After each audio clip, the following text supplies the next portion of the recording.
Hey, buddy. Life's pretty good for you. Lots to eat, lots to drink. But I wonder, what's it really like in there? Sci-Q. Feed your brain. Sci-Q.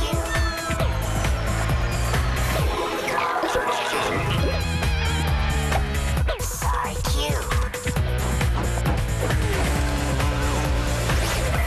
Your brain.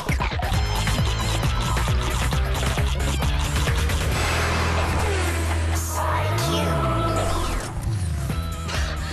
Hey, everybody. Welcome to Sci-Q. I'm Paula. And I'm Andrew, and I hope your brain's hungry, because we got a great show for you. 1 second. Paula, what are you doing? Practicing. For what? Isn't this an episode about living underwater? So I'm working on my swimming strokes. You could probably use some practice yourself. I think you're taking this a bit too seriously. I mean, look at Melvin here. He lives underwater all day long, and I've never seen him break a sweat.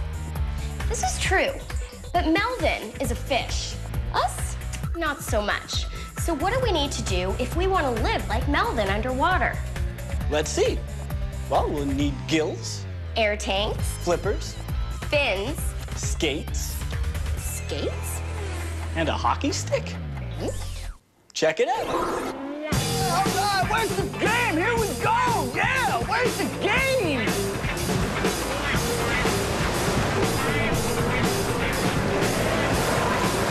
Okay, turns out we're not talking frozen water hockey, but underwater hockey. Yes, it's a real sport. Players dive down to the bottom of the pool and try and score by flicking a puck into the goal. Every time they come up for air, they miss the action down below. And during strenuous physical activity, people use more energy and therefore need more oxygen. So the players use a snorkel to grab as much oxygen as they can to stay in the game longer. Instead of a whistle, referees bang a metal pipe above the water that vibrates down below to stop play or to hand out penalties. People with flippers, they're gonna hit me in the face! I'm gonna need some help from an underwater hockey team player, Jeff Stanhope. Hey, Jeff. Hey, Andrew, how you doing? Pretty good. What do you have there? I got some fins for you. There's your uniform. Perfect. Okay, great.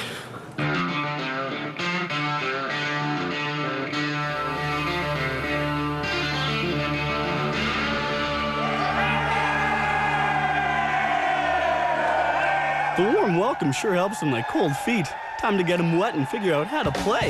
Other than a stick and puck, I'm also gonna need a cap, fins, and a goggles and snorkel combo. I put the snorkel in my nose. There we go. How's that look? What's that? This is the glove. You just put the glove on. The glove protects my hand from other players' sticks, hands, and scraping the bottom of the pool. Jeff takes me through the basic techniques. We cover puck handling, backhand and forehand, and hand and body position. The trick is to get your hips on the ground, arch your back, and put your hands in front of your face. Do you need to let out any air in order to sink? Some people let out a little bit of air, but most people like to hang on to their air for the game. Right. Air is always good for breathing and staying alive. The longer you can hold your breath, the longer you can stay in the game. I'm not sure how far my lungs will go, but it's time to find out.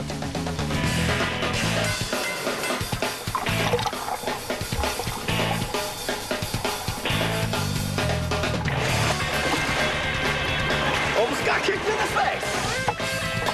Water is H2O, made up of hydrogen and oxygen. But if it's part oxygen, why can't we breathe it? Because water is a blend of the two elements, and our lungs can't separate them. Fish are oxygen breathers like us, but they have gills that allow them to use oxygen that's already dissolved in the water.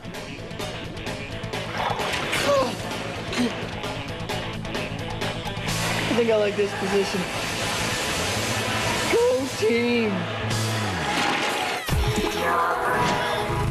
Here's some brain food for you. The average human can hold their breath for up to 1 minute.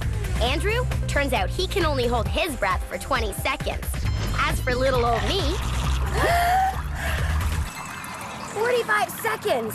That's as long as these lungs can go on one breath of air.